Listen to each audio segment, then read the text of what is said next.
తెలంగాణ రాష్ట్ర ప్రభుత్వం ఇస్తున్న అభయహస్తం, మహాలక్ష్మి, రైతు భరోసా, గృహజ్యోతి, ఇందిరమ్మ ఇల్లు, చేయూత పథకం. వీటన్నిటి కింద ఒకటే ఫామ్ అయితే ఇవ్వాలి. అండ్ ఆ ఫామ్ ఇప్పుడు మనం చూస్తున్నాం. మీరిక్కడ చూసినట్లయితే ఆ ఫామ్ డీటెయిల్స్ అన్నీ మీకిక్కడ స్పష్టంగా ఒకసారి నేనైతే చూపిస్తాను. మీరు చూస్తే ఇక్కడ దరఖాస్తు కింద ఇక్కడ మీకు ఉంటుంది చూడండి. దరఖాస్తు ఇంటి యజమాని పేరు, స్త్రీయా? పురుషుడా? ఎస్సీ, ఎస్టీ, పుట్టిన తేదీ, Aadhaar number, ration card number, mobile number, ఏ వర్క్ చేస్తారు అంటే ఇంటి యజమాని అని మీరు ఎవరైతే ఇస్తున్నారో ఆ యజమాని ఏం వర్క్ చేస్తారు? అండ్ ఇక్కడ ఫోటో పెట్టాల్సుంటుంది. అండ్ ఆ తర్వాత మీరు కిందికెళ్ళినట్లయితే కుటుంబ సభ్యుల వివరాలు. కుటుంబ సభ్యుల వివరాలైతే ఉంటాయి ఇక్కడ.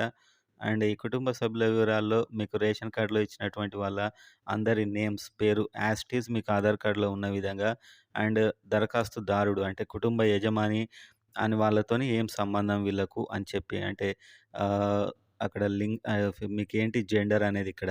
సో, తర్వాత మీరు చూస్తే పుట్టిన తేదీ, ఆధార్‌లో ఉన్న పుట్టిన తేదీ అండ్ ఆధార్ కార్డ్ నంబర్ అందరివి ఆధార్ కార్డ్ నంబర్ అయితే మీరు ఇవ్వాల్సుంటుంది. ఇది ఆ డీటెయిల్స్. అండ్ తర్వాత ఇక్కడ మీరు చూస్తే ఆహ్ ఇక్కడ మీకు చిరునామా, ఎక్కడ మీ అడ్రస్, ఇంటి నంబర్, గ్రామం, మున్సిపాలిటీ, మండలం, వార్డ్ నంబర్, జిల్లా. ఇవన్నీ నింపాల్సుంటుంది. చాలా సింపుల్ ఫార్మ్ ఇది. అండ్ ఇక్కడ మీకు కింద పథకాలొస్తాయి ఇప్పుడు. ఏ పథకం కింద మీరు ఎలా అప్లై చేసుకోవాలనేది పథకాలైతే వస్తాయి. కావాల్సిన వాటికి టిక్ చేయాలి. ప్రతి నెల 2500 మహాలక్ష్మి అంటే ఆడవాళ్ళకిది. గృహిణులకు 2500 అండ్ తర్వాత gas cylinder, free gas cylinder 500 gas cylinder.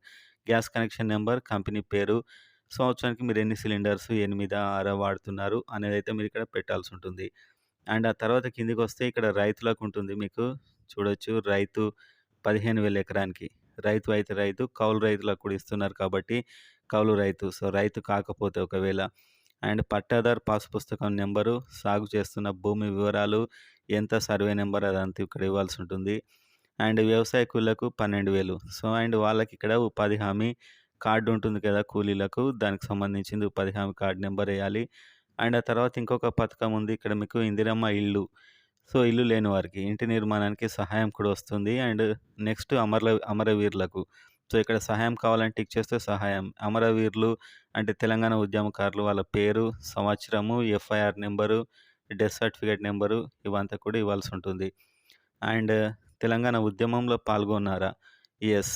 అంటే పాల్గొన్న వాళ్ళకి కూడా వస్తది. జైలు పేరు, ఎక్కడున్నారు, ఎంత శిక్ష, ఏ స్థలం మొదలైనవన్నీ ఎఫ్ఐఆర్‌లో ఉన్నటువంటి డీటెయిల్స్. ఆల్రెడీ పాల్గొని ఉన్న వాళ్ళకి ఐడియా ఉంటుంది. అండ్ నెక్స్ట్ మీకు గృహజ్యోతి. Current, free current. ఉచిత విద్యుత్తు 200 యూనిట్ల వరకు మాత్రమే. మీరు 201 కాల్చినా, 202 కాల్చినా ఈ పథకం మీకు వర్తించదు. మీ కేటగిరీ మాక్సిమం ఇదే టిక్ చేసుకోవాల్సుంటుంది మీరు.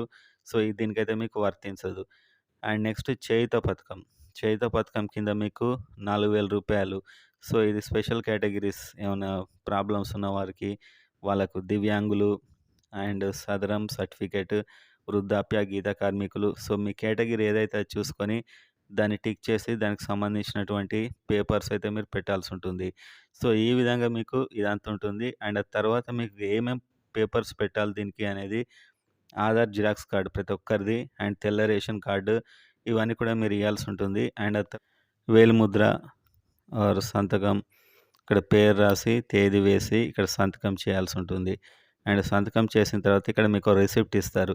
మీరక్కడ ఇచ్చిన వెంటనే ఇది చింపి మీకు ఇవ్వడం జరుగుతుంది రిసిప్టు.